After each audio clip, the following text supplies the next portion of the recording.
सचिन दादा गल्हाण शेट्टी यांच्या मार्गदर्शन व त्यांच्या साथमुळे मला हे सभापतीपद निवडून दिल्याबद्दल मी सर्वांचं खूप मनपूर्वक आभार आहे।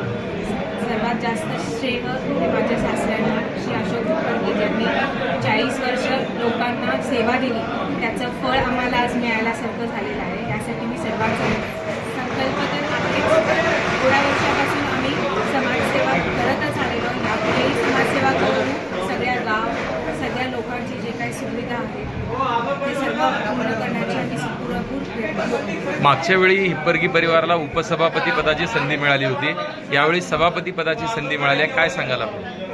उपसभापती पद तर दादांनी खूप छानपणे सांभाळलेलं आहे। त्याच्याहून जास्त आम्ही प्रगती करू, लोकांचे सगळे आश्वासन पूर्ण करू, आमच्याकडून जेवढं शक्य आहे तेवढं सगळ्यांचं आम्ही साथ देऊ आणि त्यांचे जे काही इच्छा आहेत ते पूर्ण करू।